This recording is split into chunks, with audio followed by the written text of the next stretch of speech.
This episode offers psychosocial education designed to inspire and motivate our listeners. The information provided does not constitute a therapeutic relationship nor a substitute for professional mental health care. If you are experiencing a mental health crisis, call 911, go to your nearest emergency room, or for listeners in the United States, text 988 for the National Suicide and Crisis Lifeline. Warning, this episode contains brain food that will lead to improved emotional and social intelligence.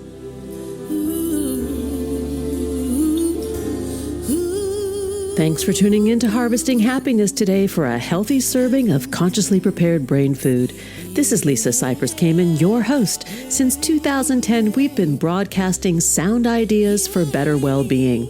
Each week, we spotlight diverse thinkers and doers who are contemporary trendsetters and change agents, devoting their lives to creating a better world. I invite you to listen and change how you think about human happiness. Our award-winning content is fresh, optimistic, and purpose-driven media that promotes well-being from the inside out.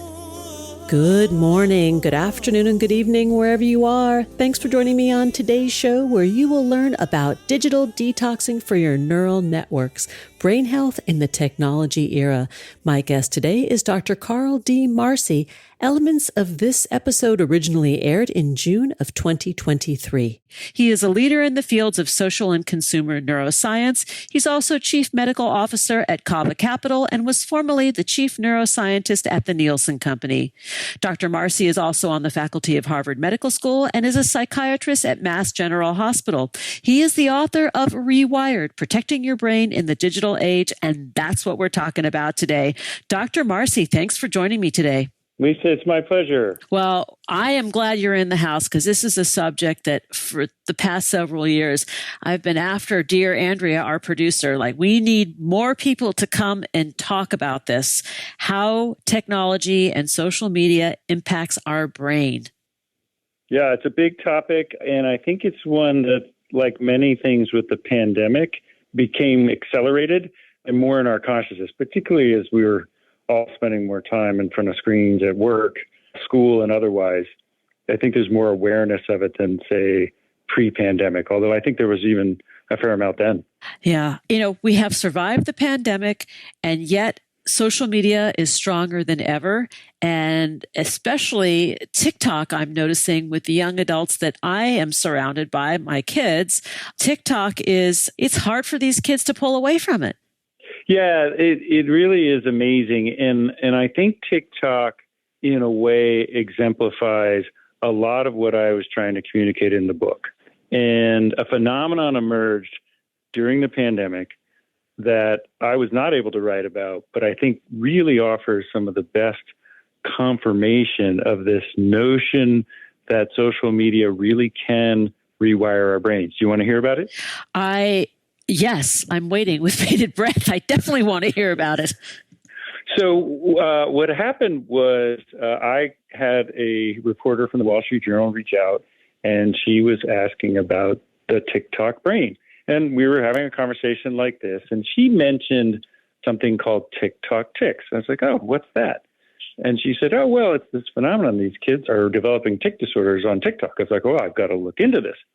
And I was doing research on it, preparing for the interview, and it's really an amazing story. So in North America, there are a series of what are called movement disorder clinics. These are clinics that specialize in movement disorders, of which tics or Tourette's is a classic example. And they're linked together by computers, and they share information. And Tourette's syndrome or tic disorder classically is young males, ages sort of 3 to 5, and they develop tics when they're young, and each tic is unique to the child. There really isn't a common theme across it. Well, what happened during the pandemic is these movement disorder clinics started to see a phenomenon of tics developing later on, teenagers, females, not males, and they had very similar tics. Wow. And the tics, yeah, exactly. Wow. So that's wow number one. Wow number two is the tics looked like facial expressions and other things that highly popular TikTok videos were displaying. They were literally mirroring what's on the screen. And my brother and I were talking about this, and he said, "Oh, Claire has that." I was like, "Claire's his daughter, my goddaughter." I was like, "What?" I said, "Yep, she can't suppress her lip smacking that she developed during the pandemic." So this is a pandemic phenomenon developed by TikTok, which when you have these short snackable dopamine hits, let's just call it what it is, that reward the brain, we are endowed with these mirror neurons, which allow us to reflect and have empathy and understand another person's brain state. We can't help but mirror what's on the screen, and it's leading to this kind of thing. So I thought that was really a powerful statement for how these things can rewire the brain. Let's talk a little bit about our brains being wired for pleasure and why these devices are so instantly gratifying to us. Yeah, so, we've evolved over 1 million years as a species. We've been sort of more social as Homo sapiens and beat out the Neanderthals, about 50, 60,000 years ago. But it's only recently in the last 100, 200 years that we've had all this technology, massive explosion. And one of the drivers of that phenomenon is really longevity. And what I mean by that is our brains have more time on the planet in a fully developed state. So humans are very unique in that at birth, our brains, as unique among mammals, our brains are only 10% developed. That means 90% of brain development occurs outside of the womb. This is why, you're a parent, I'm a parent. You know what it's like to have small kids. You have to watch them 24/7. They're very fragile. And society says they have to be on the order of 18 years old before they go off in the world on their own, right? Maybe. Maybe. Well, maybe, yeah, maybe. Exactly, maybe. Well, we now know that the brain doesn't fully mature until the mid-20s, which probably explains a lot of what we see among young people when the world gets very stressful. But the idea here is that part of that 2-decade plus brain maturation involves the prefrontal cortex. So the prefrontal cortex sits behind our forehead and our eye sockets. It is the most highly evolved part of the brain. And I use the metaphor of a conductor in our brain symphony, pulling in different parts of the brain as needed. And that takes a very long time to develop. And it's the last thing to fully mature. And the prefrontal cortex is the difference between reaction and reflection, impulse and insight, attention and distraction. And in a world where we are developing and exposed too early to things that are overly stimulating or rewarding, the reward centers and emotion centers get hijacked before the prefrontal cortex can fully develop, and our brains get out of balance. And that leads to a lot of consequences. I can imagine. I mean, all of our addictive tendencies that are sort of ingrained in reckless youth.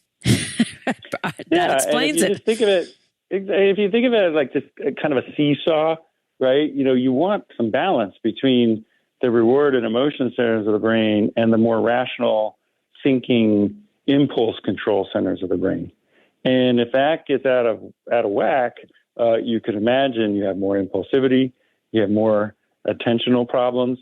And now we know from a neuroscience perspective that imbalance also contributes to mood disorders, depression, anxiety, as well as substance use and tragically suicide. This is big. This is big and something that we all need to pay attention to. And it does explain why we can't put the things down, right? Because you're getting like an IV of dopamine by having this thing in your hand all day. Yep. Yeah, and I go out of my way to make a distinction between habits and addiction. So let's talk about that for a second, right? Because we've all changed our habits around, this supercomputer in our pocket. Right? There's no question. So we've all rewired our brain to some degree. And lots of people use the technology, and it's a fabulous technology that allows us to be more productive and stay more connected and get information and buy things and navigate where we're going, all kinds of wonderful things. I'm not against the technology. And I think what we need to do as a society is, number one, continue to raise awareness. Number two, I do think we're going to need some regulation, and AI is finally, I think, spurring some action among Congress. And then number three, we really need to identify who is at most risk. Because I don't believe everyone's addicted to everything, because that means everything and nothing at all. So we got to identify who's going to be at the most risk and really focus on those people and help them navigate critical periods of development. How do you differentiate between who is more at risk? Or are you basically saying that a developing brain is more at risk than one that is already developed in terms of self-regulation with the technology? Correct. It's both, right? We know that a more fully developed brain is less likely to succumb to all kinds of point one. So you have to really watch young people in this regard. And this is where I think adverse childhood events can also correlate with a predisposition to, like, if you learn when you're young that you can self-soothe by, playing on TikTok all day and you don't have to learn other coping skills, that places you at risk for abuse of not only the devices, but other things. Correct. And there's two different points there, and let's separate them out, because I want your audience to be clear. I think on the one hand, we know that adverse life events contribute to all kinds of psychopathology. And whether that's growing up in poverty, being in an abusive household, having trauma, losing a family member to, illness, the list goes on and on. Those, I believe, are all risk factors for brain development, and we know that now. So anything that impacts adversely brain development is going to put people at risk. So that's point number one. But point number two, I love the example you just gave. You could take a perfectly well-adjusted child with zero adverse life events and make the mistake of exposing them too soon for too long to some of these technologies that allow them to soothe themselves. They learn to use media as a mood regulator. And the challenge with that is that that's how you begin to get hooked on these things. And when you go out in the world and you don't have that phone and you're challenged for the first time in a relationship, at school, in any number of ways, you can't regulate yourself in a way you need to. And that's the child who's at zero risk until they're overexposed. Does that make sense? It makes complete sense. It's and, not or. Correct. In this case. Correct. Which means we're really all at some risk, but some of us are at greater risk than others.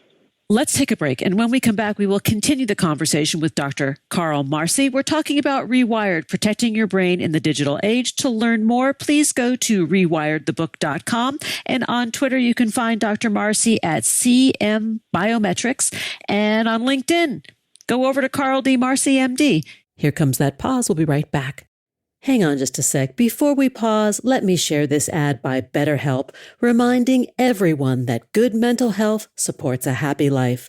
These days, there is a wealth of self-help advice for just about everything, from cold plunging to digital detoxes. So how do you know what is true and will work for you? We have 24/7 access to the internet and are exposed to information overload, particularly advice regarding mental health and wellness. Teasing out fact from fiction can be a challenge. That's why trusted sources and talking with live therapists can provide personalized recommendations to help break through the noise and support your personal growth.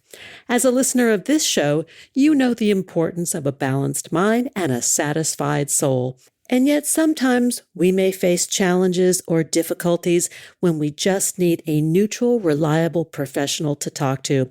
Simply put, sometimes we just need help. Throughout my life, therapy has been instrumental in helping me manage life's curveballs. Therapy is a safe place for exploring thoughts, feelings, and goals while learning new coping skills to better manage life's challenges.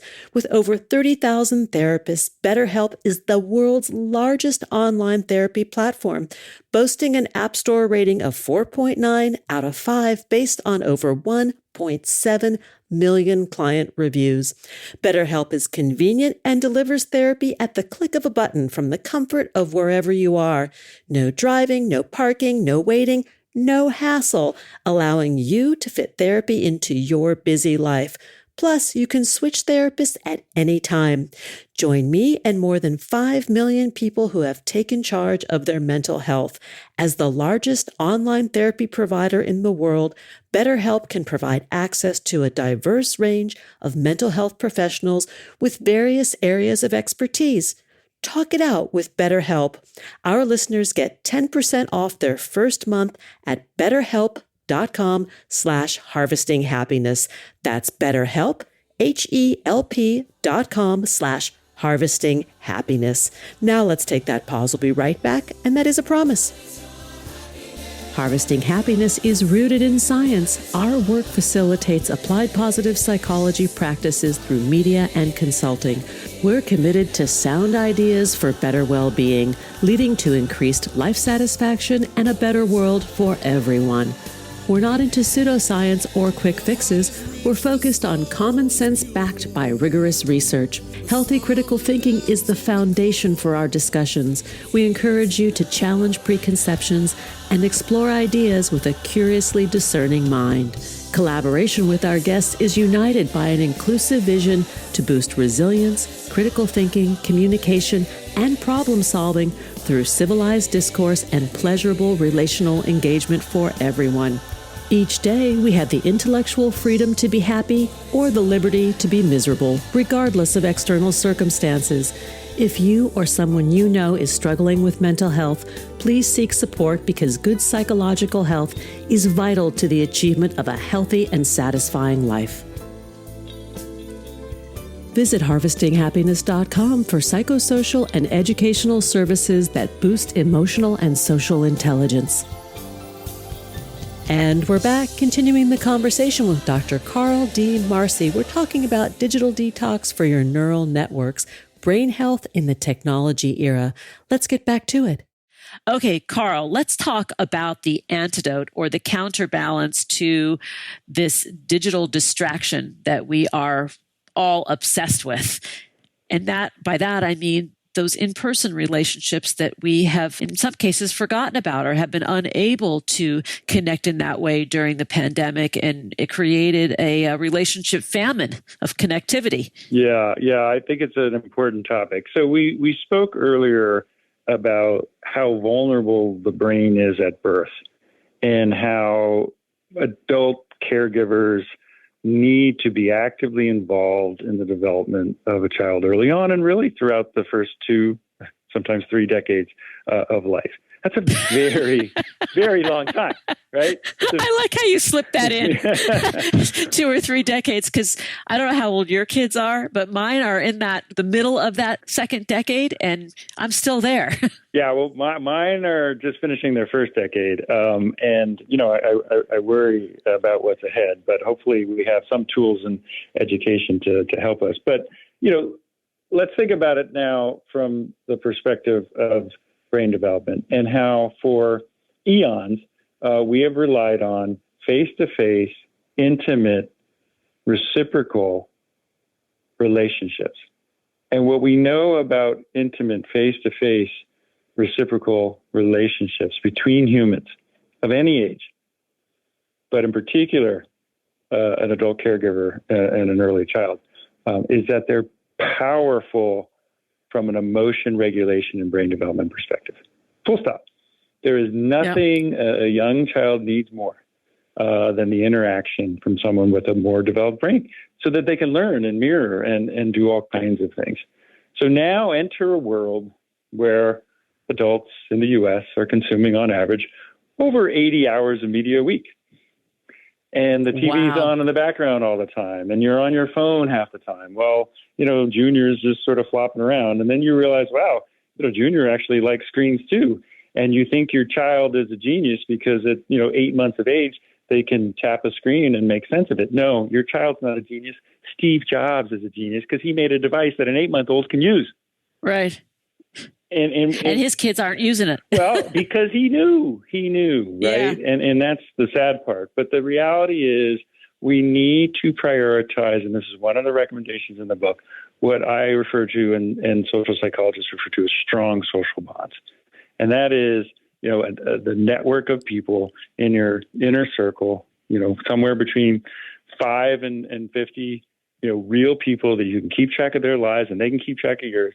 And you need to prioritize those bonds. I have a colleague at Massachusetts General Hospital who just wrote a book called The Good Life. And you may want to consider having him on your show. His name's Bob Waldinger. And I talk about... I have his book. Yes, I want him. He's terrific. Someone sent me his book, and I've told the producer, let's get him. We haven't gotten him yet. Tell Bob to come on the show. Easy introduction. But Bob's a great guy. Cool. And he is the third director of the Harvard Longitudinal Study. It's one of the longest running studies, and he'll come on and tell you all about it. But the punchline of his book and of this research is at the end of life, the best predictor of happiness and fulfillment is the number and quality of relationships. Full stop. Nothing even comes close. Amen. Yep. Right. So when my kid tells me, he's focused on becoming a YouTube influencer and making all this money, and I say, Cam, money doesn't buy happiness. He goes, no, Dad, you're right. It doesn't buy happiness. It buys awesome. I'm like, no, they're brainwashing you already. So it's really, look, these are large companies who are highly invested in getting everybody to use this device and these technologies for as long as possible. And we just need to be... To hijack your brain. Yeah, that's what they're in the business of doing. That's exactly what they're in the business of doing, to sell advertising. Yes. But let's talk about oxytocin, another really, really important feel-good hormone, and how the difference between maybe a little tiny hit that you might get from watching puppy dogs and kitties on a TikTok video versus a hug from somebody that you really care about and cares about you. Right. Night and day. I mean, you're talking about 10x, maybe 100x increase in that experience. And it's not just oxytocin. It's also, adrenaline. It's also how your heart rate adjusts itself and literally begins to regulate and go into synchrony. I was an empathy researcher and the first director of social neuroscience at Mass General years ago. And my research and what got me into all this stuff was actually monitoring patients and clinicians during psychotherapy. And I found what I refer to as these moments of meaning, these moments of synchrony, when literally you could not tell the difference between the physiology of the two people because they were in sync. And we have gone on to later show that brainwaves do the same thing. And people who love each other and sleep in the same bed do the same thing. We regulate ourselves to each other. It's impossible to do with social media. Yeah. And it proves the point of how much we really do need each other for our well-being. For our well-being, for our regulation, self-regulation, for brain development, for immune response, for health, both physical, mental, and social. I mean, the list goes on and on. There's this great statistic I quote in the book that comes from the loneliness researcher. And, people now categorize loneliness as independent of depression. It's actually a different thing. So people who are socially isolated and crave attention but can't get it for whatever reason. That being lonely is the equivalent from a physical health perspective of smoking 15 cigarettes a day. I read that. I actually read that statistic, which is incredible. It's toxic. Loneliness is toxic. It's deadly. But this is my point about it affecting every system in the brain and the body. Yeah. So we sit here and we look at statistics from the CDC and other places and wonder why we're seeing not only double digits, in some cases, high double-digit increases in anxiety, depression, substance use, unwanted sexual advances, all kinds of horrible things, attention deficit disorder in adolescents. And we wonder why. I just, the more I did research on this, the more I realized I don't think it's that hard a question. It's how we're spending our time. And the medicine is actually pretty simple. It's age old. It's simple, but not easy, right? I mean, because again, you're competing with powerful forces. And when everybody's doing it, I mean, look, I am pretty strict at home about what my kids are exposed to, but I can't control what their friends are exposed to. So when my 6-year-old, says something that is really shouldn't be coming out of a 16-year-old's mouth, I have to wonder where she heard it. And it's because her friends are on these things unsupervised, too long. We are nearly out of time, and I want to give a little snack or a little taste of another interview that we're going to do about AI technology and how it relates to what we're talking about. What does research say about the fix, and how do we prepare for this next wave of AI technology? And it can only be a little tiny reveal. Yeah, we're gonna have to do more. Well, I'll tease like this. I'm talking to you on an iPhone. It's got more computational power than the computers that put man on the moon, and is an amazing, amazing device. The new generation of AI, these large language models, will make this technology look like a black and white TV in just a few years. Oof. Scary, thrilling, exciting, all of the above. You got it. Fasten your seatbelts, and hopefully we'll have a playbook, a rule book, so we don't implode. That would be my hope. Yeah, and I think there's already a call to arms, and people are getting organized and having serious conversations about this technology that we probably should have been having about the supercomputer in our pocket we euphemistically call a smartphone. But, I think we have an opportunity to thread a needle, but we have to be intentional about it. And that's all we're going to say about it for now. And you're going to have to tune in again, everybody listening, because we're going to talk about this more and where we're going with technology and neurodynamics. And you and I kind of talked about that. That really is a thing. I didn't just make it up. It's my new favorite word. Yeah, the next book. There you go. Oh, Carl, thanks for being with me. And I look forward to you returning to carry on the conversation about Rewired, protecting your brain in the digital age. To learn more, please go to rewiredthebook.com, on Twitter at CM Biometrics, and on LinkedIn, you can find Dr. Carl D. Marci, MD, over there. Thanks again for spending part of your day with me. It's my pleasure. Thanks for joining us on Harvesting Happiness today. This is Lisa Cypers Kamen on behalf of my guest, Dr. Carl Marci, wishing you kind thoughts, kinder words, and the kindest of actions. Until next time, remember, happiness is an inside job. Happiness is your inside job. Please go out and rock your day, and remember to be kind to one another. Want to explore more sound ideas for better well-being? Check out our new bonus edition content at More Mental Fitness by Harvesting Happiness on Substack and Medium. Subscribe, listen, and share hundreds of downloadable episodes wherever you get your podcasts. Connect with and follow us on most social media channels. To learn more about lifestyle management and mental fitness consulting services, please visit harvestinghappiness.com.